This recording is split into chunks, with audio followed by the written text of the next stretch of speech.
स्वागत है आप सबका। न्यू टेस्ट संख्या 21। कुल प्रश्न हैं 100। आदिकाल पर 100 अति महत्वपूर्ण प्रश्न हैं और ये प्रश्न टीजीटी के एग्जाम को ध्यान में रखते हुए बनाए गए हैं।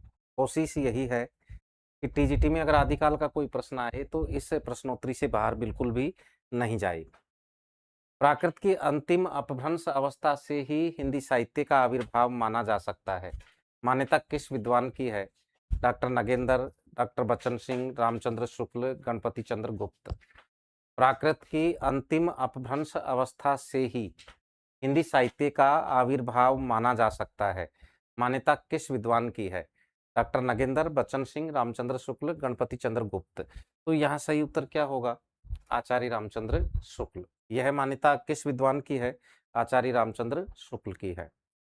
हिंदी साहित्य का आदिकाल संवत 1050 से लेकर संवत 1375 तक, अर्थात महाराज भोज के समय से लेकर हमीरदेव के समय के कुछ पीछे तक माना जा सकता है। मान्यता किस विद्वान की है? गणपति चंद्र गुप्त, रामचंद्र शुक्ल, रामकुमार वर्मा, राम स्वरूप चतुर्वेदी। यह मान्यता किस विद्वान की है? प्रश्न संख्या 2 का सही उत्तर क्या होगा? आचार्य रामचंद्र शुक्ल। सही उत्तर क्या होगा? आचार्य रामचंद्र शुक्ल। यह टेस्ट आज ऑफलाइन हुआ था पहले, उसी का लाइव हल हम देख रहे हैं। बालचंद बिजावई भाषा, दुहु नहीं लागई दुजन हासा। किस रचनाकार की पंक्तियां हैं? हेमचंद्र, सरहपा, विद्यापति, गोरखनाथ। बालचंद बिजावई भाषा, दुहु नहीं लागई दुजन हासा। किस रचनाकार की पंक्तियां हैं? देखिए कि बाल चंद्रमा और विद्यापति की भाषा दोनों को ही दुर्जनों की हंसी नहीं लगती, यानी दुर्जनों की हंसी से उन पर कोई प्रभाव नहीं पड़ता। तो बिजावई से मतलब विद्यापति से है यहाँ पर। तो ये पंक्तियां किन की हैं? विद्यापति की हैं। देसिल बैना सब्जन मिठा ते तैसन जंपो अवहट्टा। विद्यापति की किस रचना की पंक्तियां हैं? ये पंक्तियां विद्यापति की कौन सी रचना से हैं, यह आपको बताना है। देसिल बैना सब्जन मिठा ते तैसन जंपो अवहट्टा। विद्यापति की किस रचना की पंक्तियां हैं? कीर्ति पताका, पदावली, कीर्तिलता, भू परिक्रमा। कौन सी रचना की पंक्तियां हैं? कीर्तिलता की पंक्तियां हैं। कीर्तिलता राज प्रशस्ति है, कीर्ति पताका भी राज प्रशस्ति है। कीर्तिलता गद्य पद्य मिश्रित चंपू रचना कही जा सकती है ना। और इसमें जौनपुर का चित्रण भी मिलता है। आचार्य हजारी प्रसाद द्विवेदी के अनुसार ये भृंग भृंगी संवाद में लिखी गई है और इसमें विद्यापति ने स्वयं को कीर्ति सिंह का खेलन कवि भी कहा है, अर्थात उनके साथ बचपन में खेल खेले। और भी बहुत सारी बातें हैं इस रचना के बारे में। विद्यापति ने अपनी इस रचना को कहानी भी कहा है। पुरुष कहानी हो कहूँ, जासू पत्थावे पुन्नू। तो बड़ी महत्वपूर्ण रचना है ये। कीर्ति सिंह की वीरता और उदारता का चित्रण है। अपभ्रंश शब्द का उल्लेख सबसे पहले मिलता है भरतमुनि के नाट्यशास्त्र में, वर रुचि के प्राकृत प्रकाश में, धारसेन द्वितीय के शिलालेख में, भामह के काव्यालंकार में। अपभ्रंश शब्द का उल्लेख सबसे पहले मिलता है भरतमुनि के नाट्यशास्त्र में, वर रुचि के प्राकृत प्रकाश में, धारसेन द्वितीय के शिलालेख में, भामह के काव्यालंकार में। किस में मिलता है, यह आपको बताना है। धारसेन द्वितीय के शिलालेख में। आदिकाल पर ये 100 प्रश्न हैं और बड़े महत्वपूर्ण प्रश्न हैं और मेरा ये मानना है कि टीजीटी में अगर आदिकाल का कोई प्रश्न आया तो इस प्रश्नोत्तरी से बिल्कुल बाहर नहीं जा सकता। मैंने कोई भी महत्वपूर्ण रचना नहीं छोड़ी है, कोई भी महत्वपूर्ण काव्य पंक्ति नहीं छोड़ी है और कोई भी महत्वपूर्ण कथन भी नहीं छोड़ा है। आप इसको अच्छे से याद कर लें नोट करके। प्रश्न संख्या 6 देखिए। देवसेन द्वारा रचित दब्ब सहाव पयास, इसका संस्कृत नाम क्या हो जाएगा? द्रव्य स्वभाव प्रकाश। द्रव्य स्वभाव प्रकाश, ये इसका संस्कृत नाम हो जाएगा। का गाथा या साहित्य की प्राकृत में रूपांतर किसने किया? माइल्य धवल ने, पुष्पदंत ने, हेमचंद्र ने, धनपाल ने। किसने किया, यह आपको बताना है। प्रश्न संख्या 6 का सही उत्तर क्या होगा? देवसेन द्वारा रचित दब्ब सहाव पयास का गाथा या साहित्य की प्राकृत में रूपांतर किसने किया? तो किसने किया? उनके शिष्य माइल्य धवल ने किया था। ऐसे ही प्रश्नोत्तरी मैं आपको भक्तिकाल पर भी करवाऊंगा, रीतिकाल पर भी करवाऊंगा, आधुनिक काल पर भी करवाऊंगा। गद्य साहित्य पर चली ही रही है। नाटक विधा पर हम प्रश्नोत्तरी कर चुके हैं, उपन्यास पर कर चुके हैं, कहानी विधा पर हम कर चुके हैं। बीच में काव्य शास्त्र की ये प्रश्नोत्तरियां भी होनी है। डेली ऑफलाइन टेस्ट होता है। देवसेन ने दब सहाव पयास की रचना किस छंद में की? दोहा, चौपाई, सोरठा, छपई। कौन से छंद में की है? देवसेन ने दब सहाव पयास की रचना किस छंद में की है? दोहा, चौपाई, सोरठा, छपई। कौन से छंद में की है? दोहा छंद में की है। किस में की है? दोहा छंद में की है। अगला प्रश्न है, जो जिन शासन भासियऊ सो मई कहियऊ सारू, जो पालई से भाऊ करी सो तरी पावई पारू। किस रचनाकार की पंक्तियां हैं? प्रश्न संख्या 8 का सही उत्तर क्या होगा? किस रचनाकार की पंक्तियां हैं? पंक्तियां मैंने ज्यादा ली हैं क्योंकि काव्य पंक्तियां पूछी जा रही हैं पीजीटी में, हमने देखा, इसलिए पंक्तियां ज्यादा ले ली। ये पंक्तियां किनकी हैं? देवसेन की हैं। प्रश्न संख्या 9, राजशेखर कृत कर्पूर मंजरी में किस सिद्ध योगी का उल्लेख मिलता है? तर्कानंद, सहजानंद, परमानंद, भैरवानंद। किस सिद्ध योगी का उल्लेख मिलता है? राजशेखर कृत कर्पूर मंजरी में किस सिद्ध योगी का उल्लेख मिलता है? तर्कानंद का, सहजानंद का, परमानंद का या भैरवानंद का? किसका मिलता है? भैरवानंद का मिलता है। किसका मिलता है? भैरवानंद। अगला प्रश्न है, किसने सरेपा का समय विक्रमी संवत 690 निश्चित किया है? रामचंद्र शुक्ल ने, हजारी प्रसाद द्विवेदी ने, विनय तोष भट्टाचार्य ने या फिर राहुल सांकृत्यायन ने? किसने सरेपा का समय विक्रमी संवत 690 निश्चित किया है? प्रश्न संख्या 10 का सही उत्तर क्या होगा? तो विनय तोष भट्टाचार्य ने। सरेपा का समय विक्रमी संवत 690 निश्चित किसने किया है? विनय तोष भट्टाचार्य ने। कौन सी पंक्ति सरेपा की नहीं है? पंडित सल सत्य बखानई, सहजे थिरकर वारुणी साध, और जेहि मन पवन न संचरई, नाद न बिंदु न रवि न शशि मंडल।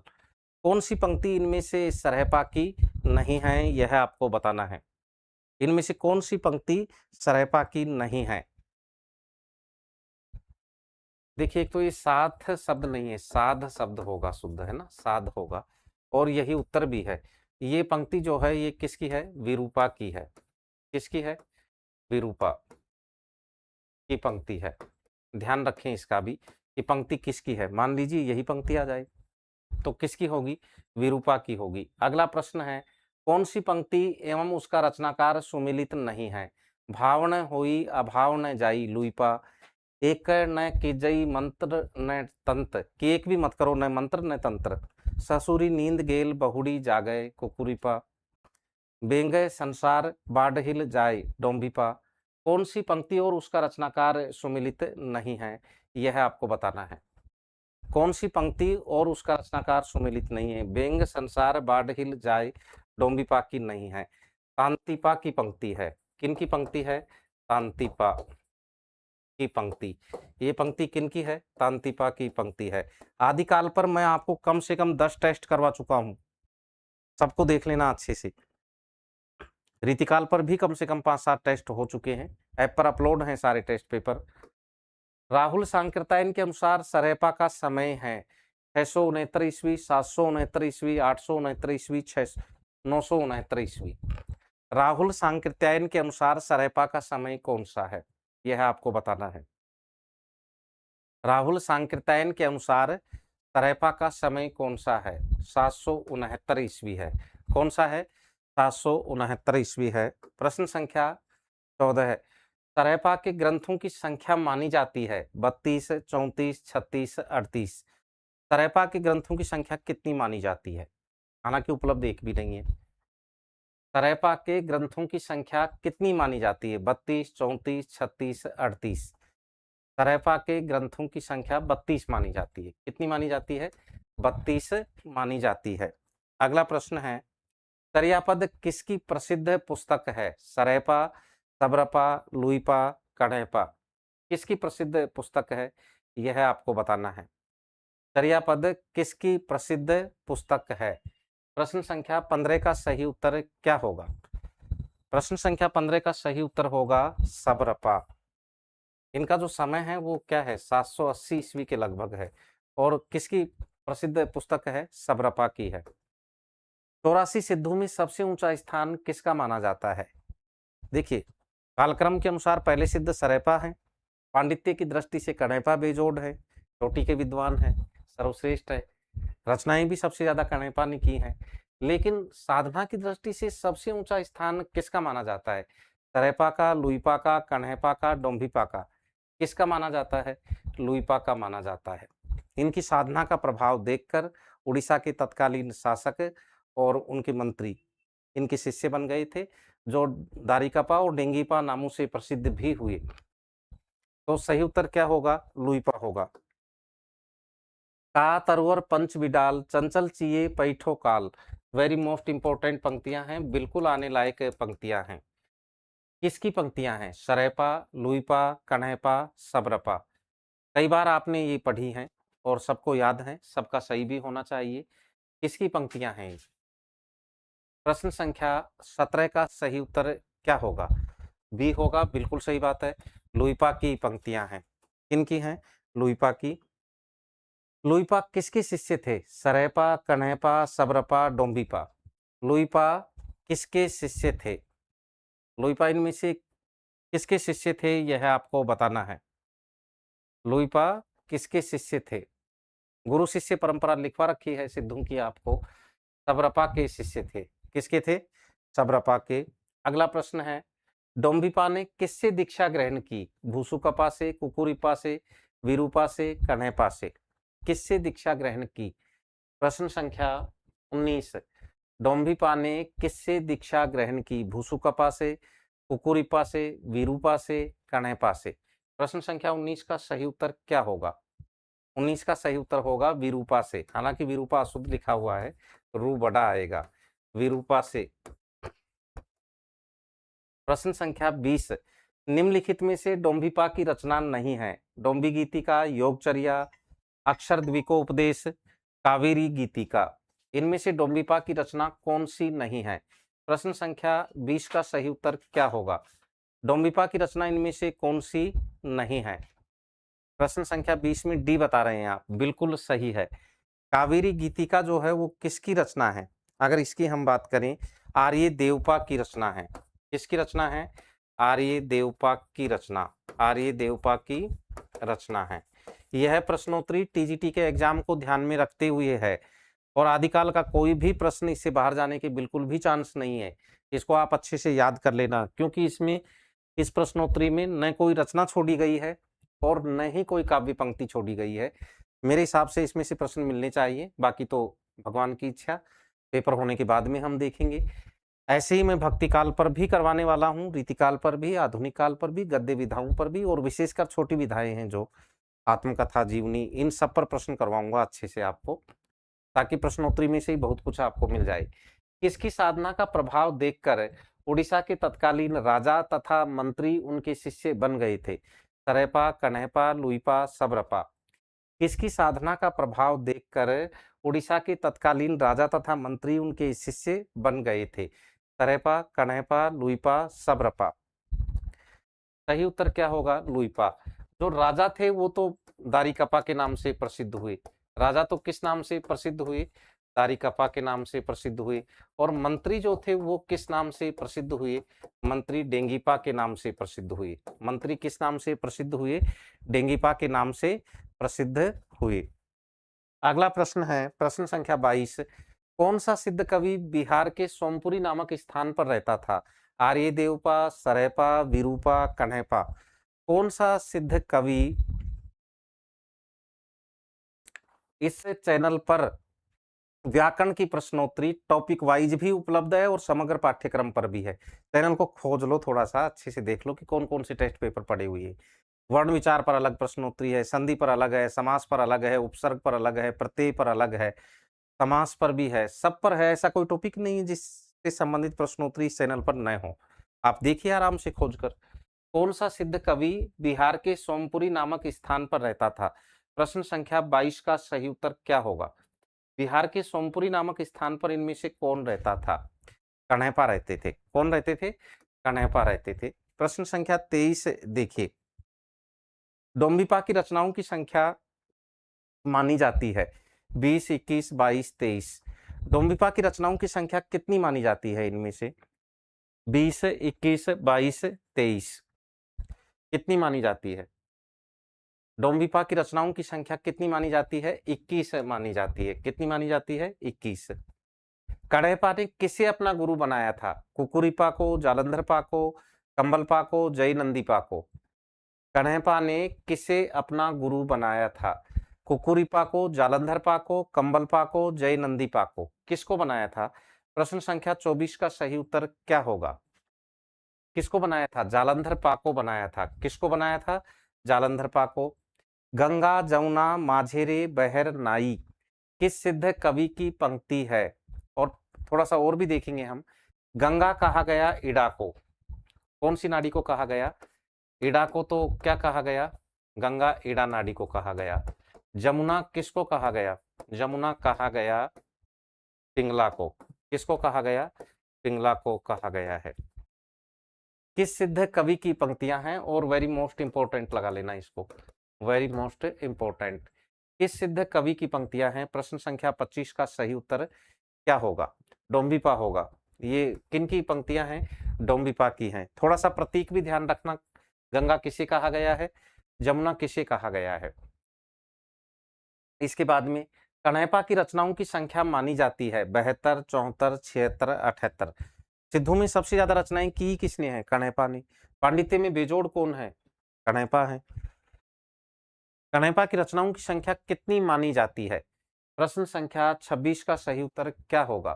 प्रश्न संख्या 26 का सही उत्तर होगा 74। कितनी मानी जाती है? 74 मानी जाती है। प्रश्न संख्या 27 से देखिए, कुकुरिपा किसके शिष्य थे? विरूपा, वीणापा, चरपटिया? ये चरपटिया है, चरपटिपा नहीं है, चरपटिया है, चरपटिया।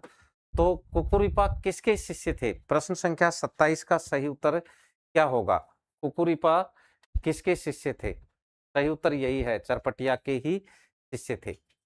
प्रश्न संख्या 28 से देखें, आगम व्यय पुराणे पंडित मान बहनती कि पंडित जो हैं शास्त्रों का, पुराणों का अहंकार दर्शाते हैं और उनकी स्थिति उस भ्रमर के समान है जो पके हुए नारिकेल के बाहर ही घूमता रहता है, उसके अंदर क्या है उसे पता ही नहीं चलता। पक यानी पके हुए, श्रीफल यानी नारिकेल, अलिय यानी भ्रमर, जिमी यानी जिस तरह, बाहिरते मतलब बाहर, भ्रमयंती यानी बाहरी भ्रमण करता रहता है, उसके अंदर क्या है उसे पता ही नहीं चलता। तो ये पंक्तियां वेरी मोस्ट इंपोर्टेंट हैं, वेरी मोस्ट इंपोर्टेंट लगाएं। और किस सिद्ध कवि की हैं यह आपको बताना है। प्रश्न संख्या 28 का सही उत्तर क्या होगा? ये पंक्तियां हैं किसकी? कणैपा की हैं, बिल्कुल सही है। किसकी हैं? कणैपा की। प्रश्न संख्या 29 से देखिए, कुकुरिपा की रचनाओं की संख्या मानी जाती है 15, 16, 17, 18। कुकुरिपा की रचनाओं की संख्या कितनी मानी जाती है? कुकुरिपा की रचनाओं की संख्या कितनी मानी जाती है यह आपको बताना है। 15, 16, 17, 18 कितनी मानी जाती है? 16 मानी जाती है। कितनी मानी जाती है? 16। हों निवासी खमन भतारे मोहर बिगोवा कहन न जाई किस सिद्ध कवि की पंक्तियां हैं?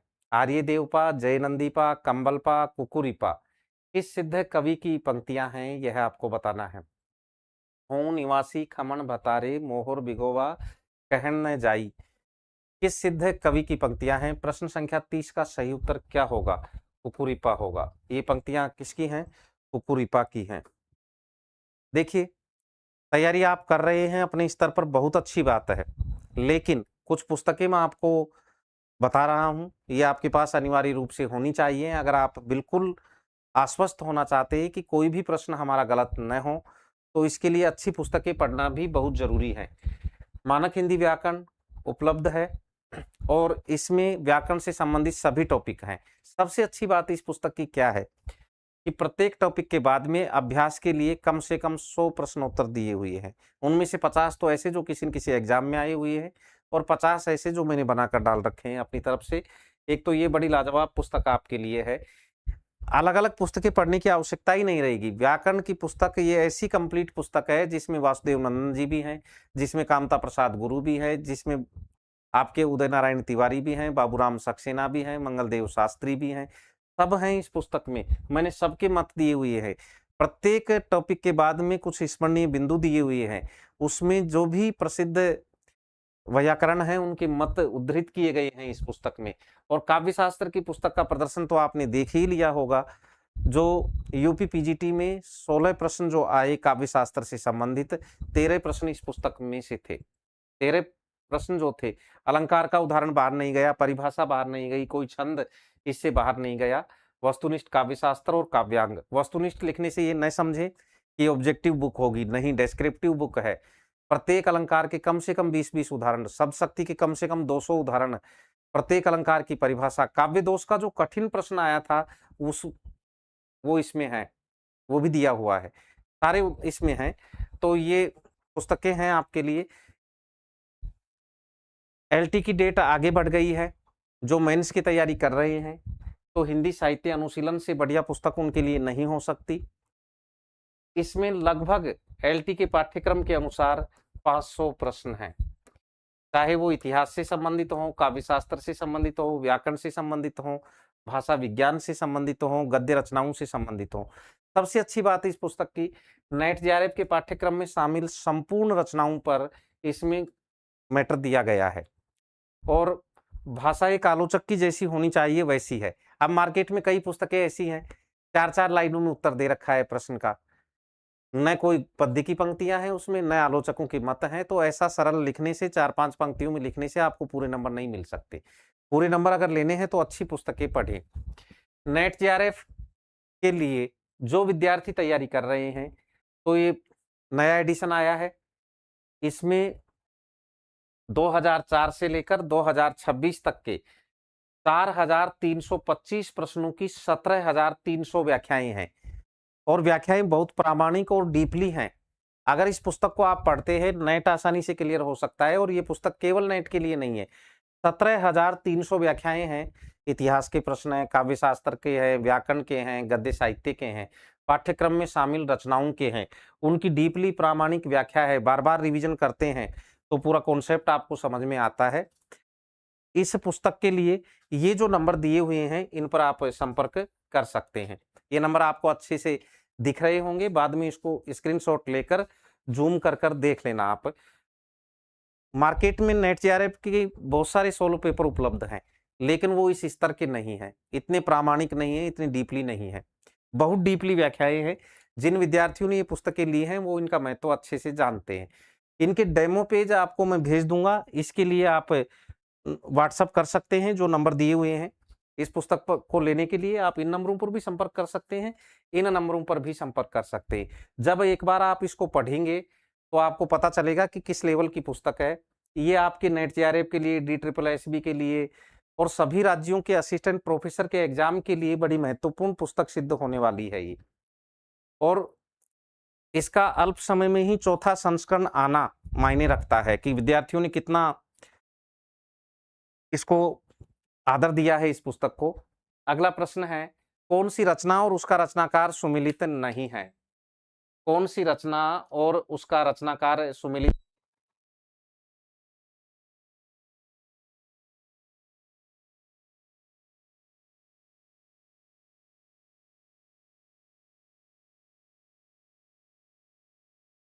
कौन सी रचना और उसका रचनाकार सुमिलित नहीं है? योग भावनोपदेश कुकुरिपा, बोधिचर्या अवतार भूसुकपा, तर्क मुदंगर कारिका जयनंदीपा, महागुह्य तत्वोपदेश जालंधरपा। कौन सी रचना और उसका रचनाकार सुमिलित नहीं है, यह आपको बताना है। महागुह्य तत्वोपदेश जालंधरपा की रचना नहीं है। किसकी है? दारिकपा की रचना है। किसकी है? दारिकपा की रचना है। अगर हम जालंधरपा की रचनाएं देखें तो इनकी दो हैं। जालंधरपा की रचनाएं, एक तो हुंकार चित्त है। जालंधरपा की रचनाएं अगर हम देखें तो एक तो कौन सी है? हुंकार चित्त है।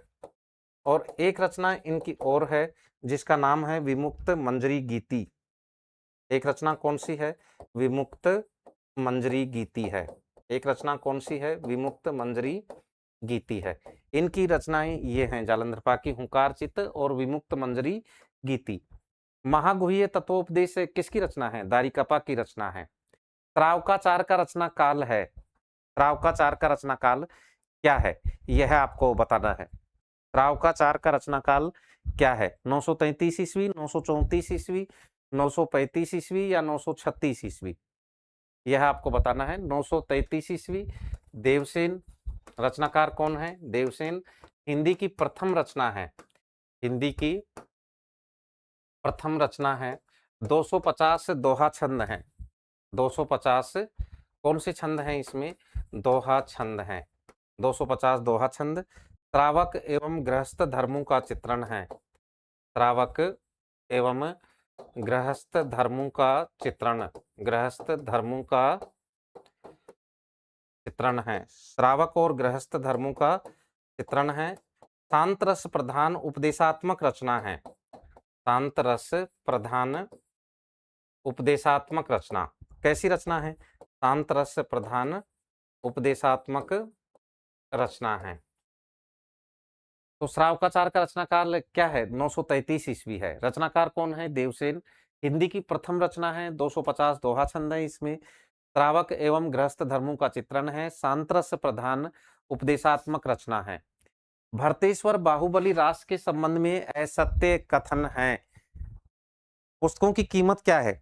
पुस्तकों की कीमत तो कोई दे ही नहीं सकता। एक लेखक जब कोई पुस्तक लिखता है तो उसकी पूरी जीवन भर की साधना होती है, वो पुस्तक, उस पुस्तक में उसका पूरा अनुभव होता है, उसकी पूरी योग्यता होती है, मेहनत होती है।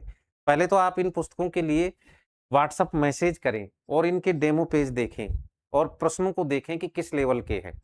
मैं भेज दूंगा आपको, इन नंबरों पर आप व्हाट्सएप मैसेज करें, मैं डेमो पेज आपको भेज दूंगा। पहले उनको देखें अच्छे से और फिर निर्णय लें। मार्केट में जो पुस्तकें उपलब्ध है उनसे तुलना करें। आप जो एलटी की तैयारी कर रहे हैं, मैं देखता हूँ कई ऐसी पुस्तकें पढ़ते हैं, 4 लाइनों में उत्तर है, उसमें न कोई पद्य की पंक्ति है, न कोई गद्य की पंक्ति है अच्छी सी, न आलोचकों का कोई मत है, न कोई सन है सही ढंग से। तो बताओ नंबर कैसे मिलेंगे? रचना के बारे में जब परिचय दे रहे हैं तो उसमें आलोचकों के मत, संबंधित रचना की पंक्तियां, ये तो होनी चाहिए ना। भरतेश्वर बाहुबली रास के संबंध में असत्य कथन कौन सा है? इसकी रचना 1184 ईस्वी में शालिभद्र सूरी ने की। मुनि जिन विजयी से रास परंपरा का प्रथम ग्रंथ मानते हैं। ये प्रबंधात्मक महाकाव्य है, इसमें 205 छंद हैं। कौन सी बात यहाँ सही नजर नहीं आ रही? प्रबंधात्मक महाकाव्य नहीं है, खंड काव्य है। प्रबंधात्मक महाकाव्य नहीं है, यह रचना क्या है? खंड काव्य है। तो यही आपका उत्तर हो जाएगा। प्रबंधात्मक महाकाव्य नहीं है, ये क्या है? खंड काव्य है।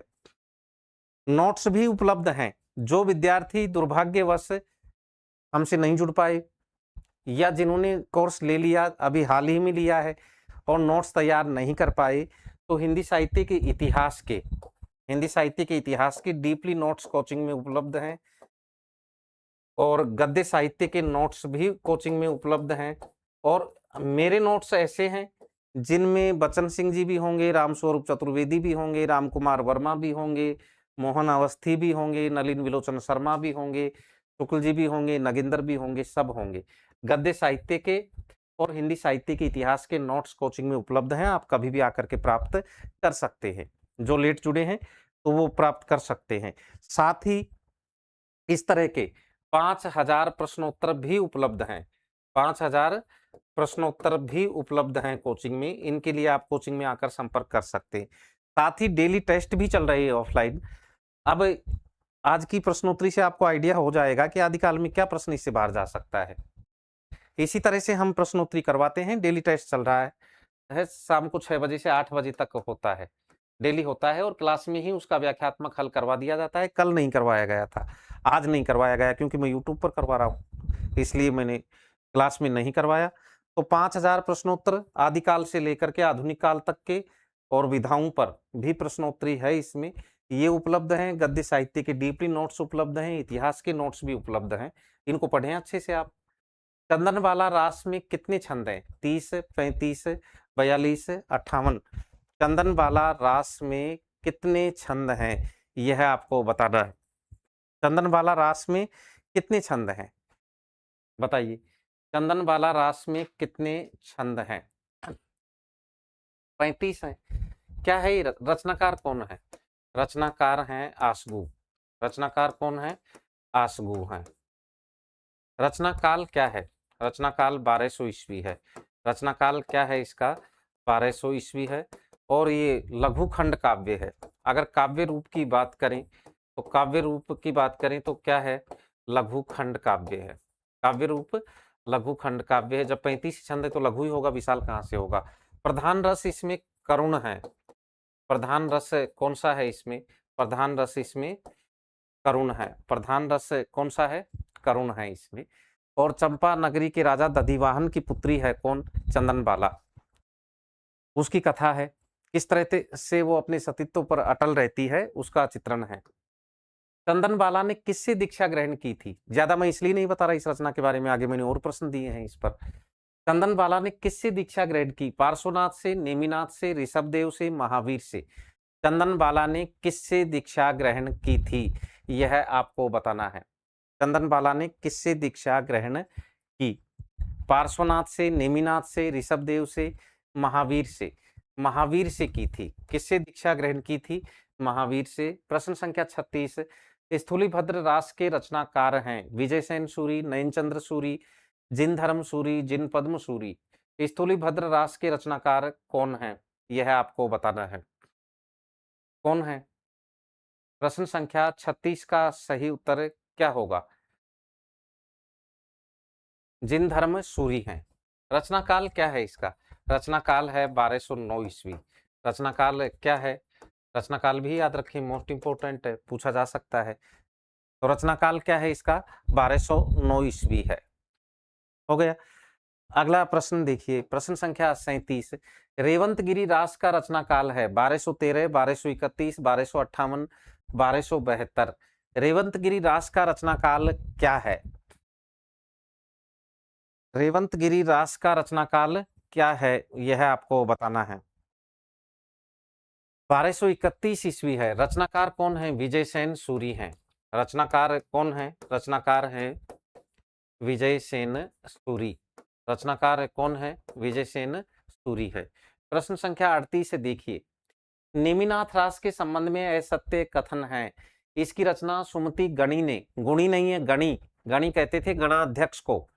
जैसे सबसे ऊपर तीर्थंकर हैं, उनके नीचे जो होते थे वो प्रज्ञ होते थे, उनके नीचे आचार्य होते थे, और आचार्यों के नीचे जो होते थे वो गणी होते थे, गणाध्यक्ष कहलाते थे। तो इसकी रचना सुमति गणी ने 1213 ईस्वी में की। इसमें 58 छंद है। नेमिनाथ के प्रसंग में राम का वर्णन इस काव्य का विषय है। इसकी भाषा अपभ्रंश प्रभावित राजस्थानी हिंदी है। नेमिनाथ रास के बारे में कौन सी बात यहाँ सही नजर नहीं आ रही है? नेमिनाथ के प्रसंग में राम का वर्णन नहीं भाई, कृष्ण का वर्णन इस काव्य का विषय है। राम का वर्णन नहीं, राम की जगह कृष्ण कर दीजिए, फिर सही हो जाएगा। इसकी रचना सुमति गणी ने 1213 ईस्वी में की, बिल्कुल सही है। इसमें 58 छंद है, ये बात भी बिल्कुल सही है। नेमिनाथ के प्रसंग में राम का वर्णन नहीं अपितु कृष्ण का वर्णन इस काव्य का विषय है। इसकी भाषा अपभ्रंश प्रभावित राजस्थानी हिंदी है, बिल्कुल सही है। तो राम की जगह अगर कृष्ण कर देंगे तो यह कथन भी सही हो जाएगा। प्रश्न संख्या 39 देखिए, नाथ साहित्य के आरंभकर्ता माने जाते हैं मत्स्येंद्र नाथ, गोरखनाथ, जलंधर नाथ, चरपटनाथ। नाथ साहित्य के आरंभकर्ता कौन माने जाते हैं इनमें से? नाथ साहित्य के आरंभकर्ता माने जाते हैं मत्स्येंद्र नाथ, गोरखनाथ, जलंधर नाथ, चरपटनाथ। कौन माने जाते हैं? गोरखनाथ माने जाते हैं। नाथ पंथ के आरंभकर्ता भी, नाथ पंथ के प्रवर्तक पूछ ले तो भी गोरखनाथ होंगे, प्रवर्तक भी गोरखनाथ हैं। कुछ विद्वान मत्स्येंद्र नाथ को मानते हैं, ये बात अलग है, लेकिन सर्वमान्य मत यही है कि गोरखनाथ है। 2-3 एग्जाम में ये प्रश्न आ भी चुका है और गोरखनाथ ही सही उत्तर माना गया है। तो नाथ पंथ के प्रवर्तक भी कौन है? गोरखनाथ हैं। नाथ पंथ या नाथ संप्रदाय की सिद्ध मत, सिद्ध मार्ग, योग मार्ग, योग संप्रदाय, अवधूत मत एवं अवधूत संप्रदाय नाम भी प्रसिद्ध हैं।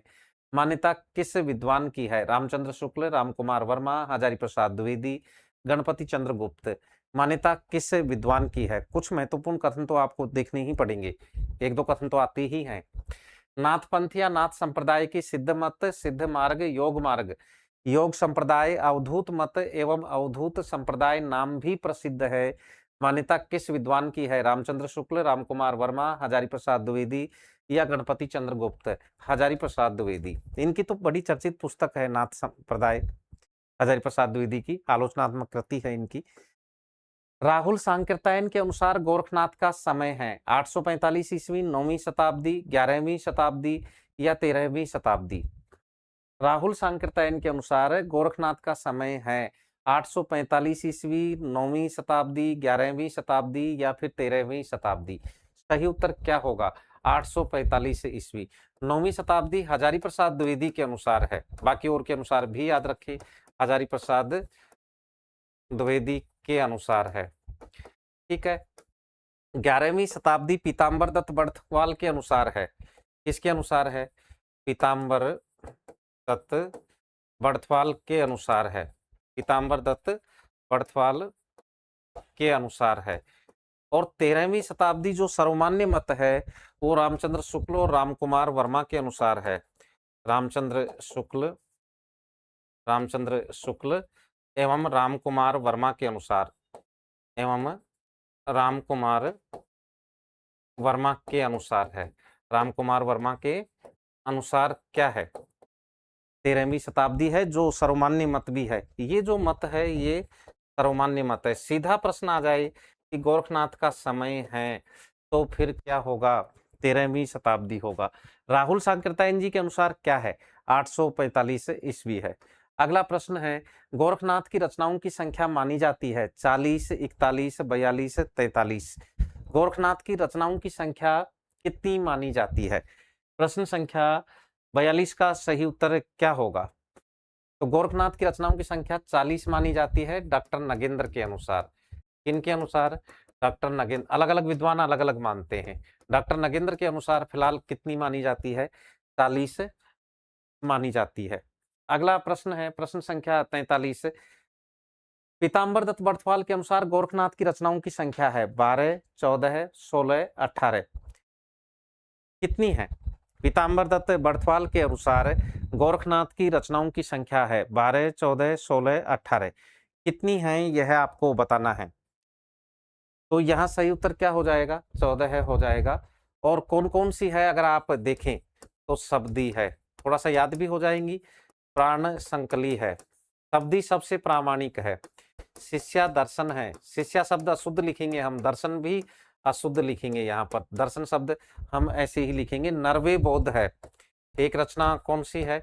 नरवे बोध है, नरवे बोध। इसके अलावा जो है अभय मात्रा जोग है, एक रचना कौन सी है?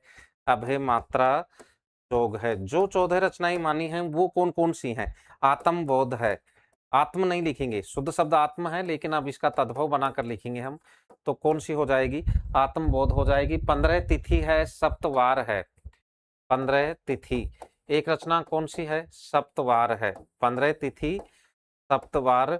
इसके अलावा जो है वो मछिंद्र गोरख बोध है, एक रचना मछिंद्र गोरख बोध। एक रचना कौन सी है? मछिंद्र गोरख बोध है। एक रचना जो है वो रोमावली है, ज्ञान तिलक है, रोमावली। एक रचना ज्ञान तिलक है, ज्ञान चौंतीसा भी है, ज्ञान तिलक। एक रचना ज्ञान चौंतीसा है, ज्ञान चौंतीसा। और एक रचना पंचमात्रा भी है। एक रचना कौन सी है? पंचमात्रा, पंचमात्रा है। एक रचना कौन सी है? पंचमात्रा। शब्दी सबसे प्रामाणिक है। 1, 2, 3, 4, 5, 6, 7, 8, 9, 10, 11, 12, 13। एक खो गई, कौन सी खो गई? कौन सी खोई? देखो कौन सी रचना खो गई है, देख लेना।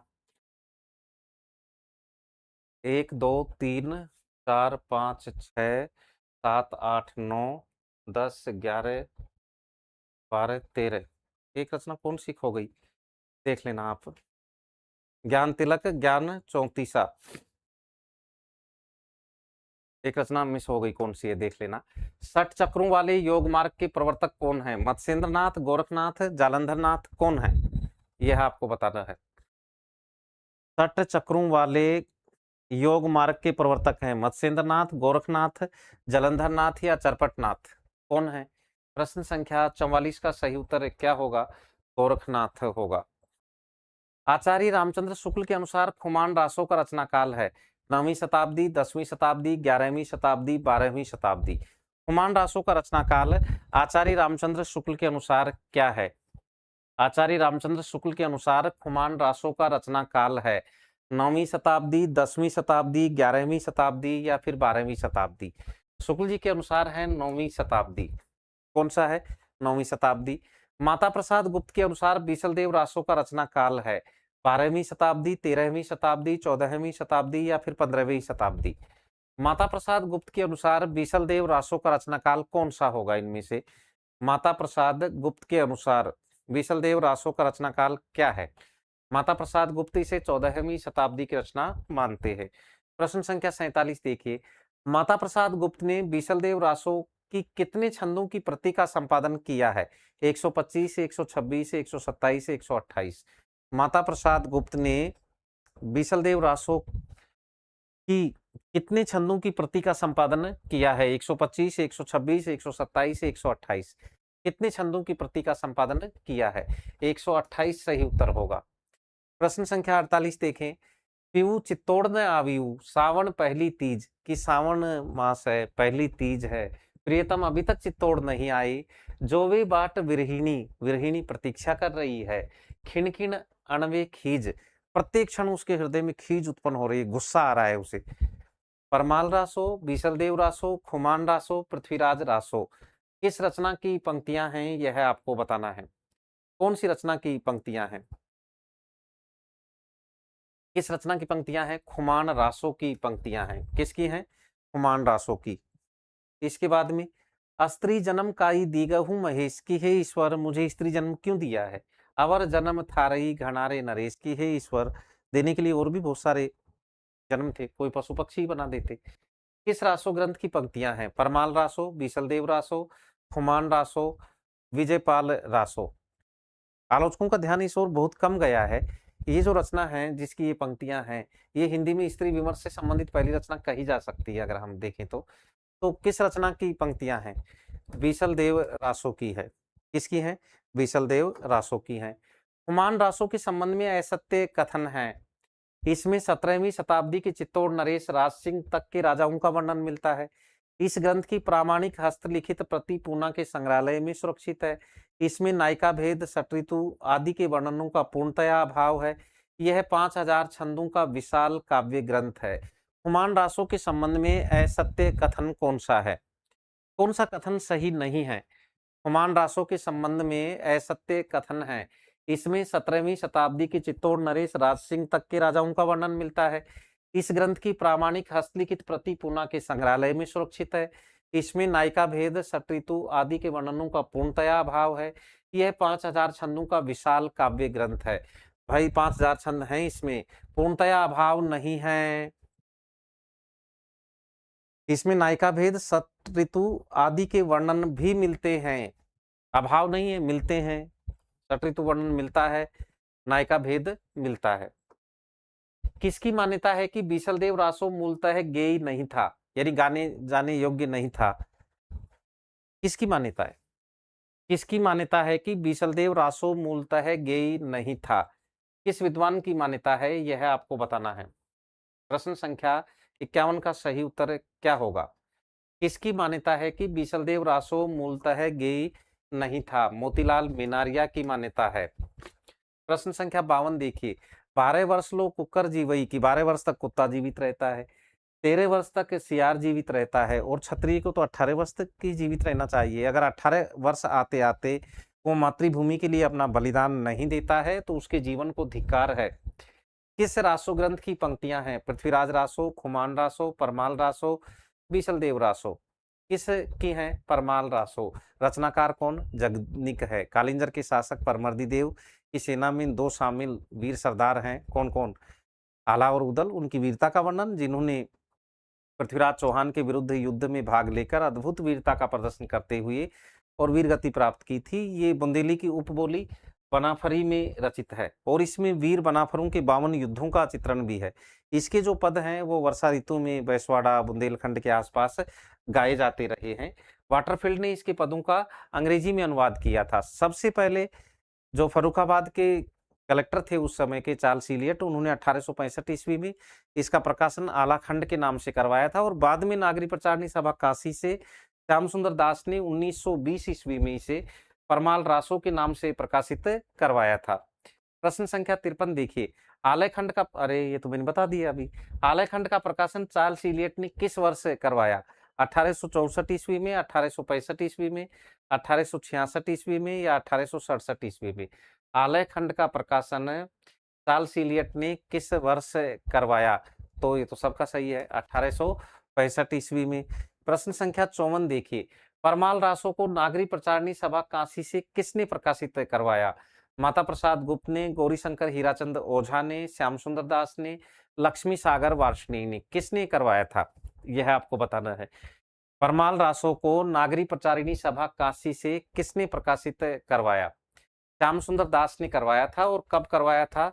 1920 ईस्वी में करवाया था। कब करवाया था? 1920 ईस्वी में। चंद हिंदी के प्रथम महाकवि माने जाते हैं और इनका पृथ्वीराज रासो हिंदी का प्रथम महाकाव्य है। कथन किस विद्वान का है? डॉक्टर नगेंद्र, डॉक्टर बच्चन सिंह, रामचंद्र शुक्ल या फिर रामकुमार वर्मा? ये मेरा वादा भी है और दावा भी है।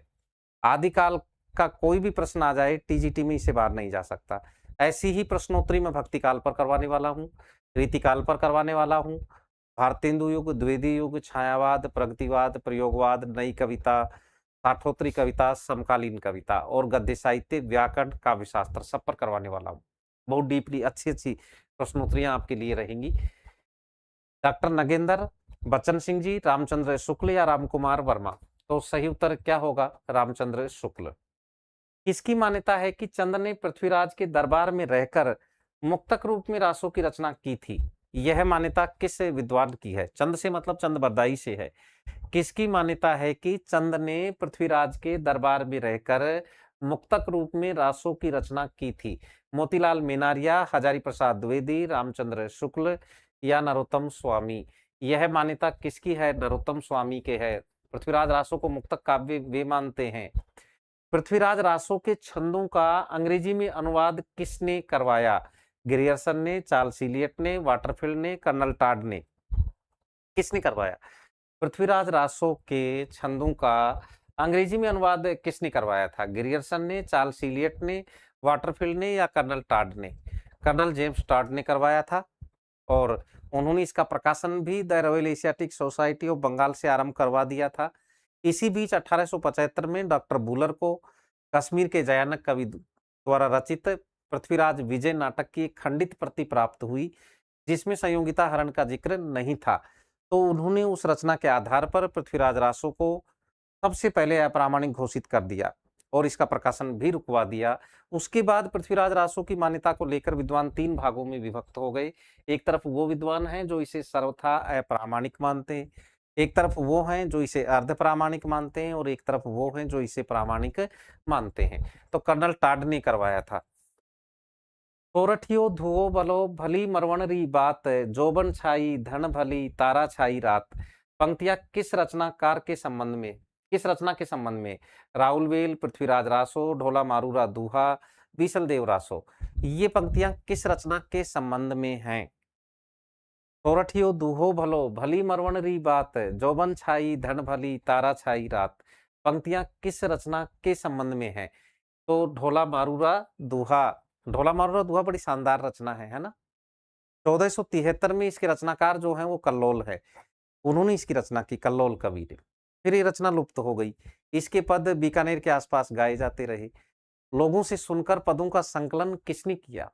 1561 ईस्वी में जैन कवि कुशल लाभ ने किया, उन्होंने किया।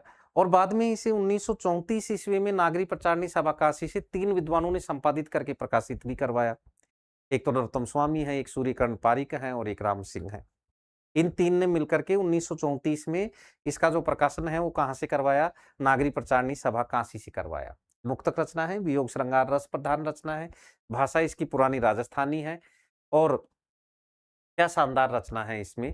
कहानी आपको पता ही है कि कछवाहा वंश का जो शासक है नल, उसका पुत्र है कौन? ढोला सालय कुमार। और इधर पुगल देश की राजकुमारी है कौन? मारवणी, जिसे मारू कहा गया है। दोनों का विवाह है बचपन में ही हो जाता है, बाद में एक दूसरे को भूल जाते हैं, दोनों के माता पिता मर जाते हैं। अब इसके बाद में ढोला दूसरा विवाह कर लेता है मालवा की राजकुमारी मालवणी से और मारवणी को भूल जाता है। मारवाड़ी संदेश भेजती है ढोला के पास में, ढाडियों के माध्यम से, राहगीरों के माध्यम से, लेकिन वो संदेश ढोला को तो मिलते नहीं और मालवणी को मिलते हैं। वो उनको फाड़-फूड़ करके फेंकती रहती है, ढोला तक पहुँचने ही नहीं देती। एक बार किस्मत अच्छी थी मारवाड़ी की, उसका संदेश ढोला को प्राप्त हो जाता है और वो फिर मारवाड़ी को लाने के लिए रवाना होता है और उस समय वर्षा ऋतु थी, अब टेंशन किसको होती है? मालवणी को होती है। वो ढोला को रोकने का प्रयास करती है, क्या कहती है कि जिन रुति बग पावस ली, धरनी न मेलहि पाई, तिन रुति साहिब वल्लहा कोई दिसावर जाई, कि जिस ऋतु में बगुला भी वर्षा को देखकर धरती पर पैर नहीं रखता, हे प्रियतम उस ऋतु में कोई विदेश जाता है, दिसावर मतलब विदेश। और फिर डराती भी है, पहले प्रेम से समझाती है, डरा रही है, क्या डरा रही है कि नदियाँ नाला जल भरया पावस सढ़िया पूर और करहूँ कादिम तिलकस यही पंथी पूगल दूर, कि नदियों नालों में जल भरा हुआ है और वर्षा ऋतु पूरी तरह से छाई हुई है। करहूँ यानी ऊँट, कादिम यानी कदम कीचड़ में, तिलकस यही यानी फिसल जाएगा, पंथी पूगल दूर, कि हे राहगीर पूगल देश यहाँ से बहुत दूर है। सरस रचना है, बड़ी शानदार रचना है ढोला मारूरा दोहा। इसके मालवणी मनुहार प्रसंग की समानता आचार्य रामचंद्र शुक्ल ने पद्मावत के नागमती वियोग खंड से बताई है। सुपर रचना है।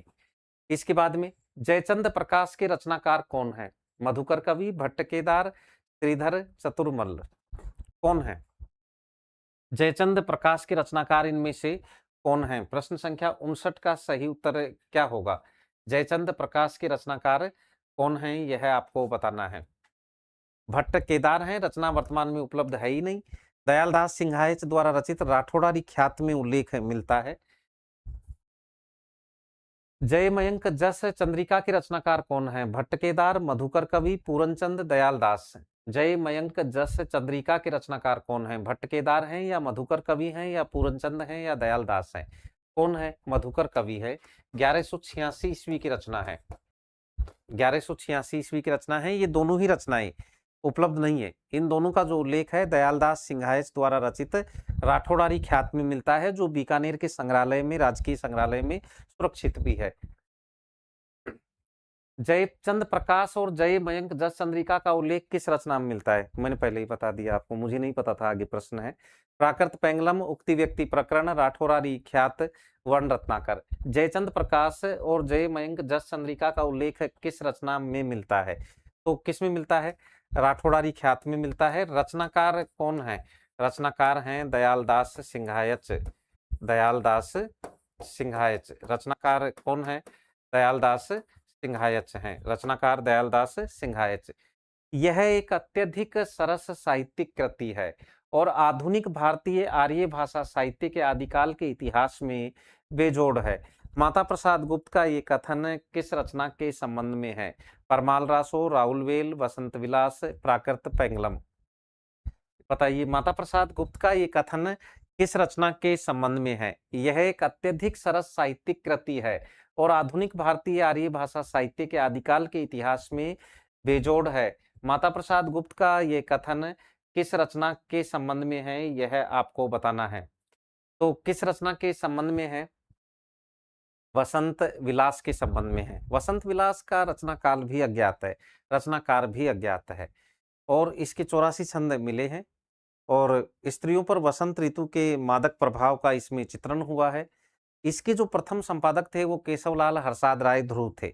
उन्होंने 1451 की एक हस्तलिखित प्रति के आधार पर इसका संपादन किया है। ये रचना सबसे पहले 1952 ईस्वी में हाजी मोहम्मद स्मारक ग्रंथ में प्रकाशित भी हुई थी। इसकी बड़ी चर्चित पंक्तियां हैं, इडी परी कोयली कूजई, पूजई युवती मनोर, विधुर वियोगिनी धूजई, पूजई मयन किशोर, है ना। बड़ी चर्चित पंक्तियां हैं इसकी। वसंत विलास। राउलवेल के संबंध में असत्य कथन है। यह एक शिलांकित कृति है। यह गद्य पद्य मिश्रित चंपू काव्य की हिंदी की प्रथम रचना है या प्राचीनतम कृति है।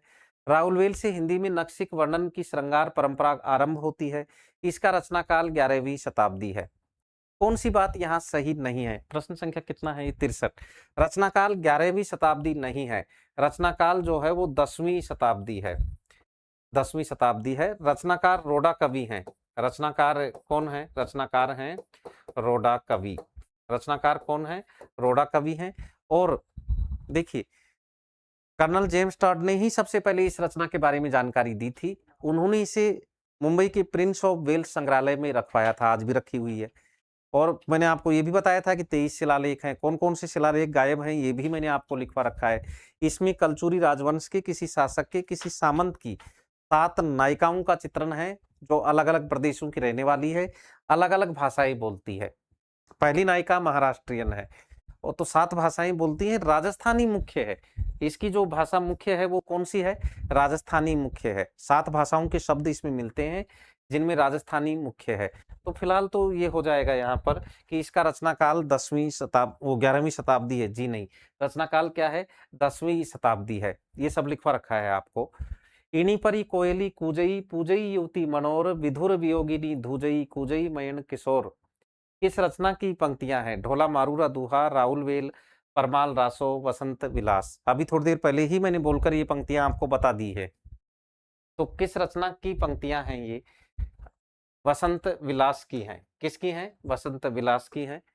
आदिकाल में खड़ी बोली को काव्य भाषा बनाने वाले प्रथम कवि हैं सरेपा, विद्यापति, अमीर खुसरो, रोडा कवि। ये बताइए कि कौन है? आदिकाल में खड़ी बोली को काव्य भाषा बनाने वाले प्रथम कवि कौन है? सरेपा हैं, विद्यापति हैं, अमीर खुसरो हैं, या फिर रोडा कवि हैं? अमीर खुसरो हैं। खड़ी बोली के पहले कवि भी अमीर खुसरो, अवधि के पहले कवि भी अमीर खुसरो। किसके अनुसार? राम कुमार वर्मा के अनुसार। राम कुमार वर्मा ने ये लिखा है कि खड़ी बोली के पहले कवि अमीर खुसरो और अवधि के भी पहले कवि अमीर खुसरो। 1255 से और 1324 ईस्वी, 1255 से 1324 ईस्वी इनका जो समय है। और एटा के पटियाली नामक गांव में इनका जन्म हुआ। जो मूल नाम था इनका अबुल हसन था। और सूफी संत इजुद्दीन ने इनको खुसरो सुखन की उपाधि दी थी। जलालुद्दीन ने जो है वो अमीर की उपाधि दी थी। और इस तरह से वहां से अमीर और इधर से खुसरो, ये अमीर खुसरो के नाम से प्रसिद्ध हो गई। निजामुद्दीन औलिया के शिष्य थे।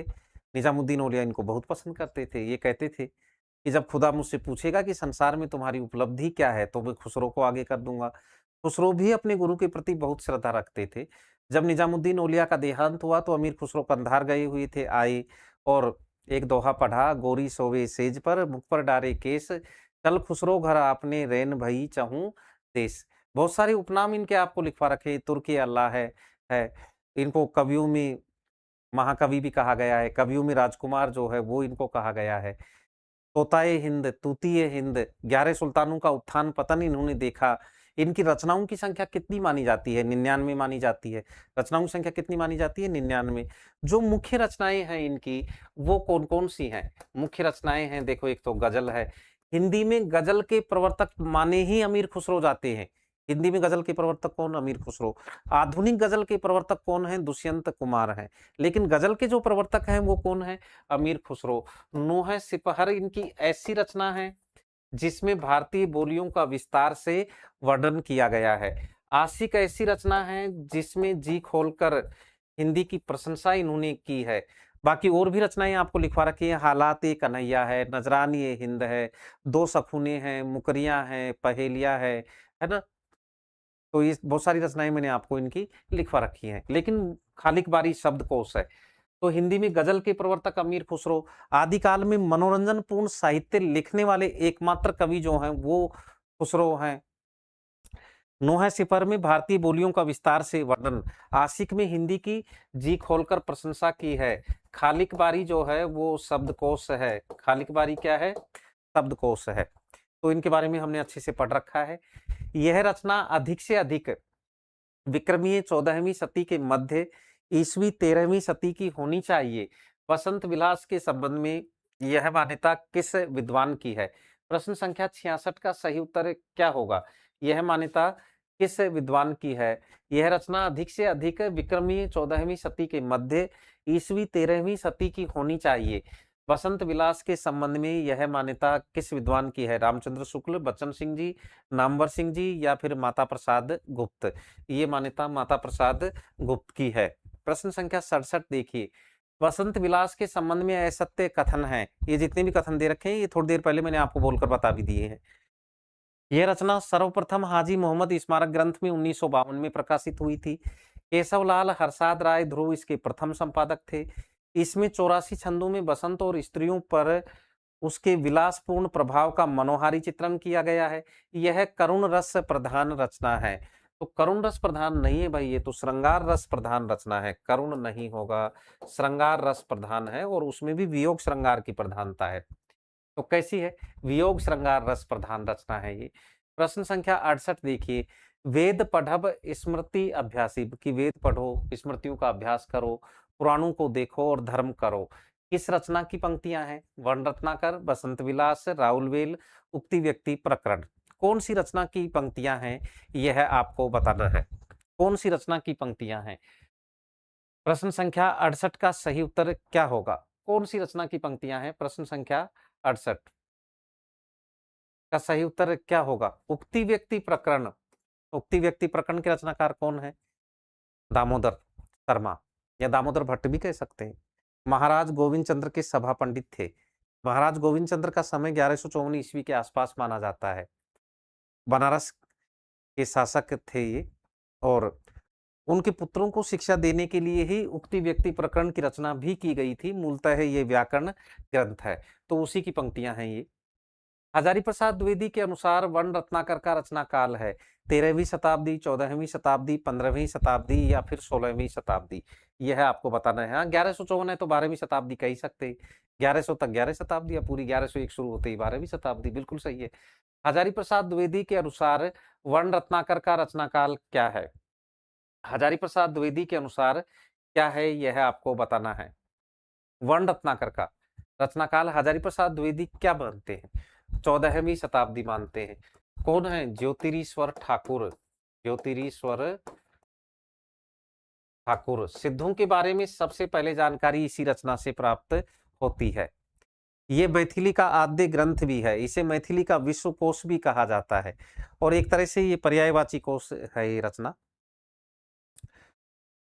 प्रश्न संख्या 70। अच्छा, इसका सही उत्तर क्या हो गया? 14वीं शताब्दी। वर्ण रत्नाकर का संपादन कर बंगाल एशियाटिक सोसाइटी से प्रकाशित करवाने वाले विद्वान हैं माता प्रसाद गुप्त, सुनीति कुमार चटर्जी, बबुआ मिश्र, वो खै व गए दोनों। इसका संपादन किसने किया और इसे बंगाल एशियाटिक सोसाइटी से किसने प्रकाशित करवाया? प्रश्न संख्या 70 का सही उत्तर क्या होगा? तो सुनीति कुमार चटर्जी और बबुआ मिश्र दोनों ने जो है संपादन कर और बंगाल एशियाटिक सोसाइटी से इसे प्रकाशित करवाया है। उक्ति व्यक्ति प्रकरण एक अत्यंत महत्वपूर्ण ग्रंथ है। इससे बनारस और आसपास के प्रदेशों की संस्कृति और भाषा आदि पर अच्छा प्रकाश पड़ता है और उस युग के काव्य रूपों के संबंध में भी थोड़ी बहुत जानकारी प्राप्त होती है। इसको वेरी मोस्ट इंपॉर्टेंट लगा लेना, और जिसको मैंने वेरी मोस्ट इंपॉर्टेंट बता दिया उसको किसी न किसी एग्जाम में आना ही है। कथन किसका है यह आपको बताना है। ये कथन किस विद्वान का है? प्रश्न संख्या 71 का सही उत्तर क्या होगा? इसका सही उत्तर होगा आचार्य हजारी प्रसाद द्विवेदी। नौलख पातरी आगे नाचे पीछे सहज अखाड़ा, ऐसे मन ले जोगी खेले तब अंतरी बसे भंडारा। किस रचनाकार की पंक्तियां हैं? सरेपा, जलंधर नाथ, गोरखनाथ, गोपीचंद नाथ। किस रचनाकार की पंक्तियां हैं यह आपको बताना है। प्रश्न संख्या 72 का सही उत्तर क्या होगा? नौलख पातरी आगे नाचई पीछे सहज अखाड़ा, ऐसे मनले जोगी खेलई तब अंतरी बसे भंडारा। किस रचनाकार की पंक्तियां हैं? ये पंक्तियां गोरखनाथ की हैं। किनकी हैं? गोरखनाथ की। कट कॉपी पेस्ट प्रश्न नहीं है, बड़ी मेहनत की है। एक एक प्रश्न को मैंने अपने हाथ से लिखा है, बनाया है आपके लिए। अंजन माही निरंजन भेट्या, तिलमुख भेट्या तेल, मूर्ति माही अय मूर्ति परस्या, भया निरंतरी खेल। किस रचनाकार की पंक्तियां हैं? गोरखनाथ, चरपटनाथ, जलंधरनाथ, गोपीचंद नाथ। आदिकाल की मैंने न तो कोई महत्वपूर्ण पंक्तियां छोड़ी हैं, न कोई कथन छोड़े हैं और न ही कोई महत्वपूर्ण रचना छोड़ी है। तो आदिकाल के प्रश्न बहुत से इसमें से मिल जाएंगे अगर आएंगे तो। किस रचनाकार की पंक्तियां हैं? गोरखनाथ की हैं। प्रश्न संख्या 74 देखिए, निम्नलिखित में से स्वयंभू की रचना नहीं है। पौमचर्यु, महापुराण, रिठनेमी चर्यु, पंचमी चर्यु। कौन सी रचना स्वयंभू की नहीं है? प्रश्न संख्या 74 का सही उत्तर क्या होगा? इनमें से कौन सी रचना स्वयंभू की नहीं है? स्वयंभू की रचना महापुराण नहीं है। किसकी रचना है? पुष्पदंत की रचना है। महापुराण किसकी रचना है? पुष्पदंत की रचना है। महापुराण किसकी रचना है? पुष्पदंत की। प्रश्न संख्या 75 देखिए, पुष्पदंत का समय है 10वीं शताब्दी, 11वीं शताब्दी, 12वीं शताब्दी या 13वीं शताब्दी। पुष्पदंत का समय क्या है? 10वीं शताब्दी, 11वीं शताब्दी, 12वीं शताब्दी या फिर 13वीं शताब्दी। पुष्पदंत का समय इनमें से कौन सा है, यह आपको बताना है। तो पुष्पदंत हुए, धनपाल हुए, ये 10वीं शताब्दी के कवि हैं। रोड़ा कवि हुए। 10वीं शताब्दी में 3 को याद रखना, एक तो रोड़ा कवि को, एक धनपाल को और एक पुष्पदंत को। निम्नलिखित में से पुष्पदंत की रचना नहीं है। महापुराण, नए कुमार चरियु, जसहर चरियु, भविष्यत कहा। कौन सी रचना नहीं है? इनमें से कौन सी रचना पुष्पदंत की नहीं है? भविष्यत कहा किसकी रचना है? धनपाल की रचना है। धनपाल की रचना है। भविष्यदत्त कहा एक वणिक पुत्र की कथा है। बहुविवाह के दुष्परिणामों का चित्रण इस रचना में हुआ है। विंटरनित्ज ने भविष्यत कहा को रोमांटिक महाकाव्य कहा है। किसने कहा है? डॉक्टर विंटरनित्ज ने भविष्यत कहा को या भविष्यदत्त कथा को क्या कहा है? रोमांटिक महाकाव्य कहा है। और किसकी रचना है? धनपाल की रचना है। धनपाल का समय भी क्या है? 10वीं शती है। और भविष्यत कहा या भविष्यदत्त कथा उनकी रचना है। प्रश्न संख्या 77 देखिए, संदेश रासक के संबंध में असत्य कथन है। इसके रचनाकार अब्दुल रहमान हैं। इसका समय 12वीं शती का उत्तरार्ध और 13वीं शती का आरंभ माना जाता है। यह खंड काव्य है जिसमें विक्रमपुर की एक वियोगिनी के विरह की कथा है। इसमें 3 प्रक्रम एवं 213 रासक छंद है। कौन सा कथन यहाँ सही नजर नहीं आ रहा आपको? संदेश रासक के संबंध में असत्य कथन कौन सा है? इसके रचनाकार अब्दुल रहमान हैं। इसका समय 12वीं शती का उत्तरार्ध और 13वीं शती का आरंभ माना जाता है। ये खंड काव्य है जिसमें विक्रमपुर की एक वियोगिनी के विरह की कथा है और इसमें 3 प्रक्रम और 213 रासक छंद है। जी 213 नहीं 223 हैं। कितने हैं? 223 हैं। 223 होंगे इसमें। और अब्दुल रहमान किसी भी भारतीय भाषा में या हिंदी में रचना करने वाले प्रथम मुस्लिम कवि है। आचार्य हजारी प्रसाद द्विवेदी ने तो इनको हिंदी का पहला कवि माना है और आचार्य हजारी प्रसाद द्विवेदी ने संदेश रासक का संपादन भी किया है और उन्होंने इसकी भूमिका में लिखा भी है कि इसमें एक ऐसी करुण वेदना है जो बरबसी पाठक को आकृष्ट करती है। तो यहाँ सही बात कौन सी नहीं है? 213 रासक छंद हैं। जी नहीं, 223 रासक छंद हैं इसमें। जिनदत्त सूरी द्वारा रचित उपदेश रसायन रास में कितने छंद हैं? 78, 80, 82, 84। ऐसे प्रश्नों का पूरा सेट कोचिंग में उपलब्ध है। 5000 प्रश्नोत्तर, हिंदी साहित्य के इतिहास के डीपली नोट्स, गद्य साहित्य के डीपली नोट्स, साथ में जो नेट जेआरएफ वाली पुस्तक है वो, ये सब काव्य शास्त्र की पुस्तकें, व्याकरण की पुस्तक अगर ये आपके पास होती हैं तो आप पूर्णतया आश्वस्त हो सकते हैं। किसी भी एग्जाम को आप आसानी से क्रैक कर सकते हैं ढंग से अगर पढ़ें तो अच्छे से। 80, जिनदत्त सूरी द्वारा रचित उपदेश रसायन रास में कितने छंद हैं? 80।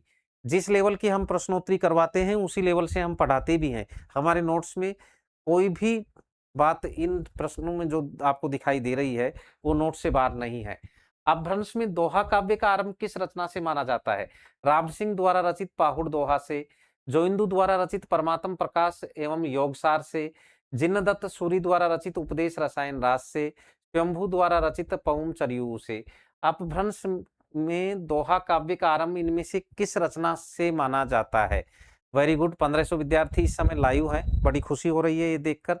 और आप लोग इतनी रुचि ले रहे हैं तो फिर मैं भी आपको बहुत अच्छा मैटर प्रोवाइड करवाऊंगा और अच्छी कोशिश से करूंगा मैं आप लोगों के लिए। मैं आपकी सफलता के लिए बिल्कुल जी जान लगा दूंगा, बिल्कुल भी पीछे नहीं हटूंगा, लेकिन मेहनत आपको भी करनी होगी। जोइंदू द्वारा रचित परमात्म प्रकाश एवं योगसार से। अच्छा, ये जो राम सिंह है ना, ये जैन साहित्य के सर्वश्रेष्ठ रहस्यवादी कवि माने जाते हैं। कौन? राम सिंह, मुनि राम सिंह। निम्नलिखित में से अपभ्रंश प्रभावित हिंदी रचना नहीं है। अपभ्रंश प्रभावित हिंदी रचना कौन सी नहीं है? रावकाचार, राउलवेल, उक्ति व्यक्ति प्रकरण या खुमान रासो। अपभ्रंश प्रभावित हिंदी रचना इनमें से कौन सी नहीं है, यह आपको बताना है।